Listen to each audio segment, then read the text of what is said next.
Honorable President of the European Parliament, distinguished members of the Parliament, it is an honor for me to tell you that since my last speech from this podium, which was on October 17, 2023, Armenia and the South Caucasus have seen changes that have century-long, if not millennia-long significance. And it has only been 2 years and 5 months since my last speech. The most memorable change is the peace established between Armenia and Azerbaijan, which was documented on August 8, 2025 in the U.S. capital, Washington, when in the White House, the President of Azerbaijan, Ilham Aliyev, and I signed a joint declaration that essentially established peace between Armenia and Azerbaijan. United States President Donald Trump, too, signed that declaration as a witness. Prior to that, the foreign affairs ministers of Armenia and Azerbaijan, in the presence of the U.S. President, the President of Azerbaijan, and myself, initialed the agreement on the establishment of peace and interstate relations between Armenia and Azerbaijan. The Washington Declaration also resolved the very important and sensitive issue of unblocking regional communications. Paragraph 3 of the declaration reads, quote, "We reaffirmed the importance of opening communications between the two countries for domestic, bilateral, and international transportation based on respect for the sovereignty, territorial integrity, and jurisdiction of states in order to promote peace, stability, and prosperity in the region and its neighborhood. These efforts will include unhindered communication between the main part of the Republic of Azerbaijan and the Nakhchivan Autonomous Republic through the territory of the Republic of Armenia, with reciprocal benefits for the Republic of Armenia in international and domestic communications." End of quote. Paragraph 4 of the declaration reads, "The Republic of Armenia will work with the United States of America and mutually agreed third parties to define the framework for the implementation of the Trump Path for International Peace and Prosperity communication project in the territory of the Republic of Armenia. We affirm our determination to take all measures in good faith to achieve this goal as quickly as possible." End of quote. The TRIP program is currently in the crystallization phase. On January 13, the US and Armenian governments adopted the TRIP implementation framework. In the near future, Armenia and the United States will sign the relevant agreements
Republic of Iran and in a number of Middle Eastern countries. Iran is our good friend, our 1,000-year-old neighbor. You have already seen the scope of our relationship with the United States. The UAE, Qatar, Oman, Kuwait, Jordan, Lebanon, Bahrain, Syria are our good partners. We recently took a historic step with Saudi Arabia. We established diplomatic relations. We are pained by what is happening in the Middle East. Against the backdrop of such an international crisis, a crisis of this scale, we are a small, humble state. All we can do is pray for the souls of all the victims and for the wisdom of our partner leaders to find diplomatic solutions as soon as possible. Ladies and gentlemen, Honorable President, dear members of the Parliament, for 8 months now, there is complete peace on the Armenia-Azerbaijan border. 2025 became the first year since our independence in 1991, the first year when Armenia-Azerbaijan shootings did not cause, or there were no casualties, no injuries due to Armenia-Azerbaijan shootings.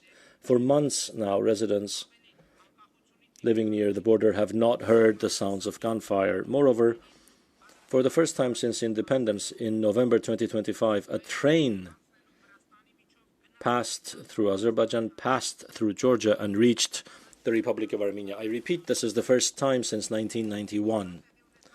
This happened after the president of Azerbaijan declared in October 2025 that he would lift the restrictions on rail transportation via Azerbaijan to Armenia, and I am grateful to the President of Azerbaijan for such a decision.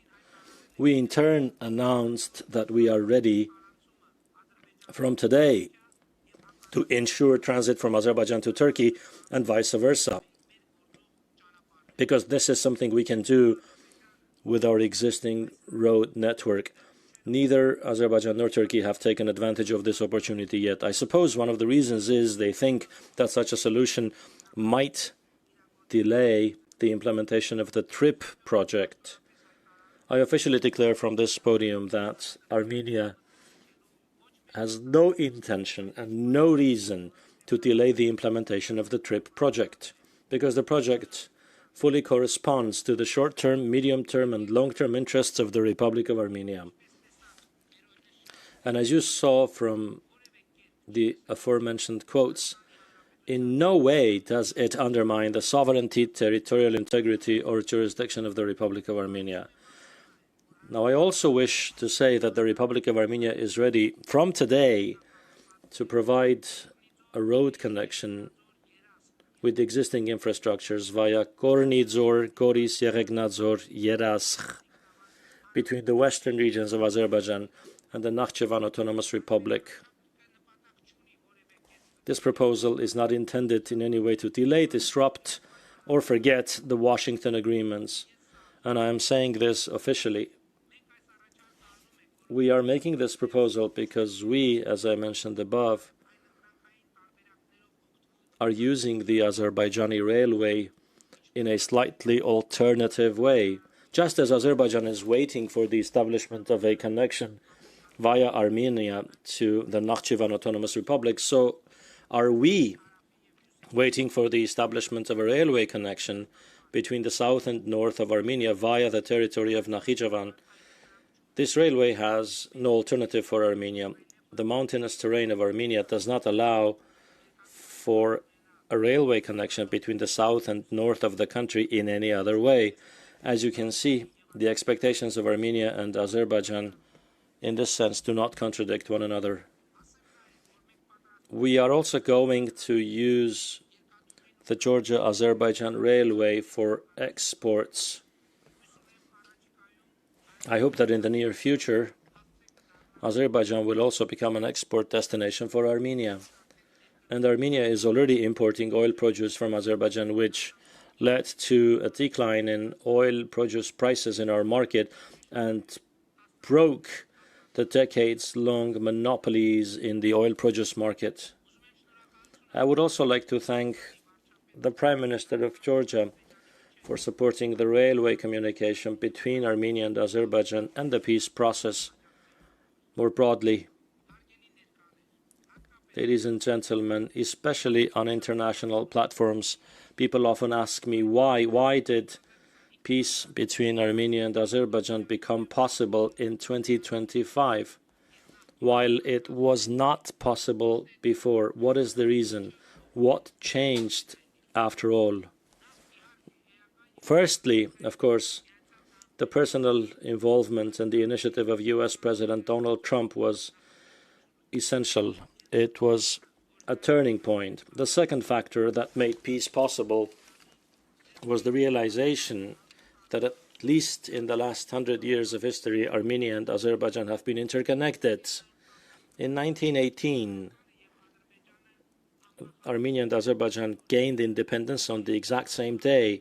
2 years later, in 1920, the two countries lost independence with a difference of months.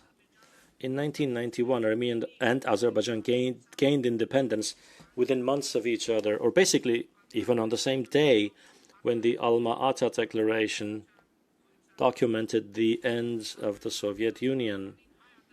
The Armenian-Azerbaijani clashes in 1920 were a key factor that prevented the two countries from maintaining and strengthening their independence. Now, a century later, we live in a region that is just as complex and geopolitical turmoil as in the beginning of the 20th century now will not spare us unless we take care of ourselves, because conflict and hostility are the virus that blinds us, makes our independence and statehood vulnerable, makes us a tempting target for deadly geopolitical diseases. And so the realization of the strategic interdependence of our destinies is another essential factor that made peace possible between Armenia and Azerbaijan. In order not to leave room for ambiguity, I would like to emphasize that this is my personal opinion, and it is my personal conviction that in March, April 2024, we had reached the edge, the brink of Armenian statehood. And if in April 24 we had not made a decision to launch the demarcation process with Azerbaijan, the Republic of Armenia would not be an independent state today. It would be, as a minimum, a territory under foreign rule. Taking that demarcation decision in April 24 was very difficult. With the encouragement of the de facto chief of our church, one of the archbishops in Armenia had started a movement demanding not only to not carry out the demarcation, but also to essentially activate the Karabakh movement, in other words, the conflict. Dozens of thousands of citizens succumbing to this disinformation campaign carried out by high-ranking clergymen and their supporting opposition forces, who claimed that the government was preparing to cede sovereign territories of Armenia and the ancient churches and settlements located there to Azerbaijan, took to the streets. You can imagine what this meant for our government and for our political team, which came to power in 2018 as a result of the People's Non-Violent Velvet Revolution. And how did we solve this problem? We talked to our employer, the people, and now the village of Kirans in the Tavush region, which leaders of the church opposition movement had made their symbol, convincing people that the village would be emptied and abandoned. Since 2024, since demarcation, that village has seen a 50% increase in the number of houses, with the support of the government. Today it is an absolutely peaceful, safe and colorful settlement, and the ancient churches there are being restored or renovated. I personally organize visits and tours for groups of citizens to the village of Giranz in the Tavush region to show people what we mean when we say peace, what I mean when I say real Armenia, this symbol of which, the image of the internationally recognized territory of the Republic of Armenia, I carry on my chest. This is also a symbol of peace, because we established peace between Armenia and Azerbaijan by recognizing each other's territorial integrity, sovereignty, and political independence on the basis of the 1991, December 21, Alma-Ata Declaration, according to which Soviet Azerbaijan became independent Azerbaijan, Soviet Armenia became independent Armenia. And this is the outline of the map of the territory of independent Armenia. I would not have touched upon the topic of the involvement of certain clergy in this process against peace had I not seen how the emissaries of these clergy and representatives of certain lobbyist organizations affiliated with them are trying to spread in the European Parliament and other reputable international structures the message that the Armenian government is restricting freedom of conscience, that Armenia is establishing a dictatorship, or Armenia has political prisoners. The reality is that certain clergymen who cynically violated all the rules of spiritual decency, thus making themselves vulnerable to foreign special services. The fact that some of them were agents of the USSR's State Security Committee is proven by documents.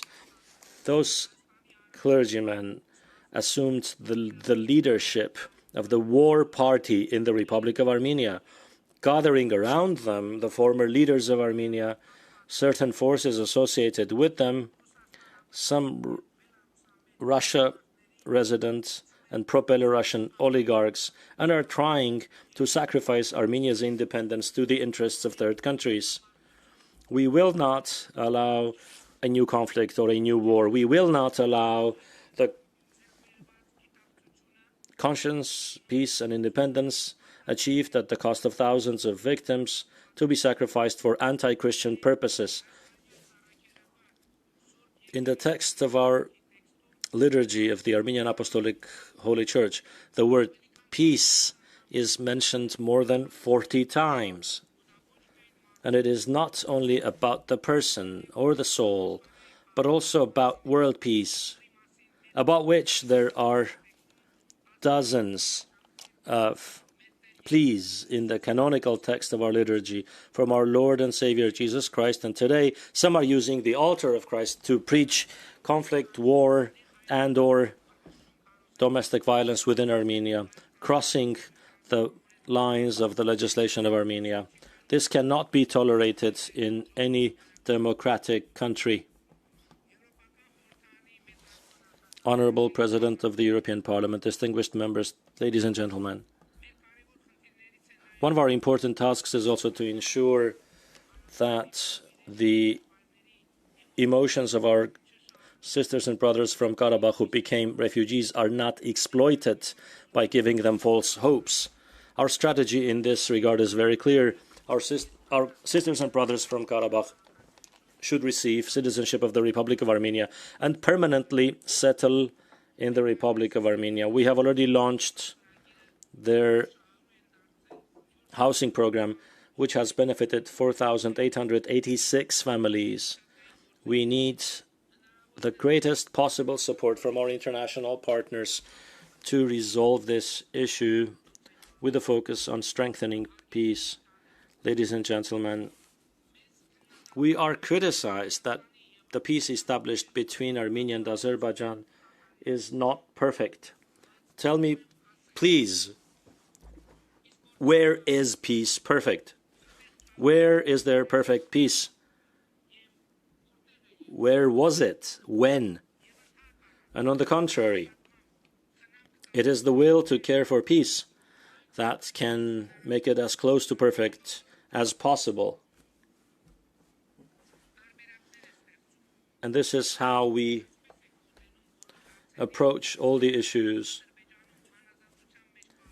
including the issue of our compatriots held in prison in Azerbaijan. Recently, Azerbaijan released 4 more of our compatriots.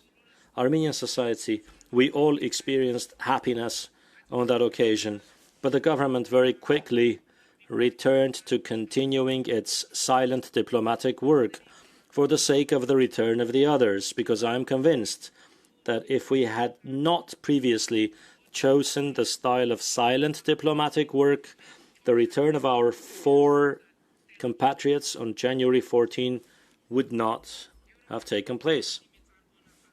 Honorable President of the European Parliament, distinguished members, ladies and gentlemen, the next incredible change that took place in Armenia since my previous speech is that in March 2025, Armenia adopted a law on launching the process of Armenia's accession to the European Union, and the law entered into force in April 2025. This is the political crystallization of the statement that I made in this House on October 17, 2023, when I said that the Republic of Armenia stands ready to be closer to the European Union, to be as close as the European Union considers possible. Now, after the adoption of that law, many people in Armenia ask when Armenia will become a member of the European Union. Our answer is very clear. No country can become a member state of the EU without meeting the standards of the European Union. Therefore, our task is to continue the path of reforms with the support of our European partners, and first of all, to objectively meet the EU membership criteria. When this happens, there are 2 ways.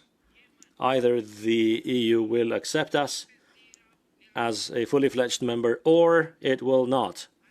And I say this because I understand that EU enlargement, the accession of a new member, is not a simple matter. It is also a matter of political decisions. Therefore, if the EU accepts Armenia as a full member, it will be great. If it doesn't, then we will still benefit, because we will be a country that has fully complied with the EU standards. However, I should say frankly that the biggest problem on Armenia's EU integration path at the moment is the frozen state of the political dialogue between the EU and Georgia. Georgia is for us a path to the European Union, and we adopted the law on launching the process of Armenia's EU accession after Georgia was granted candidate status for European Union membership. It made Armenia's EU membership prospect tangible, and we expect and we request that the constructive process between the European Union and Georgia develop. This is important for Armenia.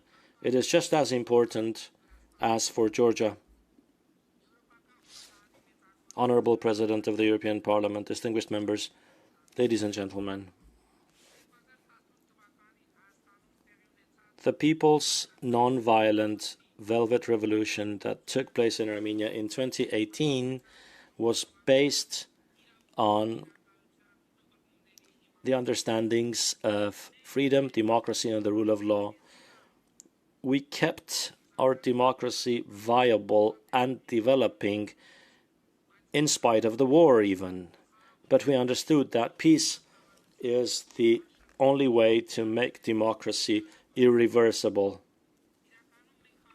In reality, we achieved peace thanks to democracy, thanks to our commitment to democratic values, because we were able to overcome the patterns of thinking that were imposed on Armenia, we overcame by listening to the people, the real people, the living people who were longing for life and peace. On June 7, 2026, the next parliamentary election will be held in the Republic of Armenia, and with those elections, our democracy must make peace irreversible. And then, with peace, democracy will become irreversible. We are on this path moving forward, and I say this as a legitimate representative of the people of the Republic of Armenia. And so, long live peace, long live democracy. Thank you for your attention.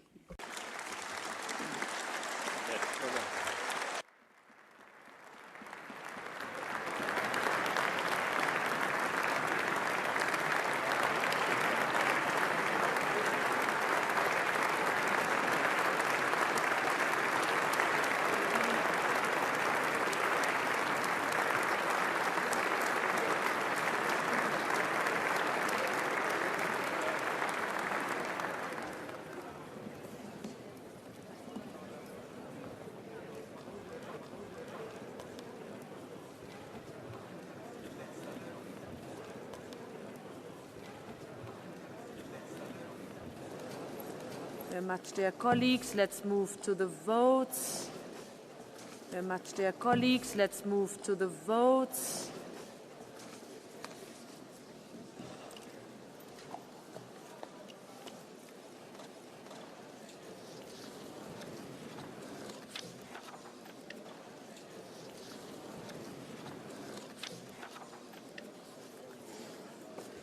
Let's start with the report by Mr. Sven Simon on the framework agreement on relations between the European Parliament and the European Commission.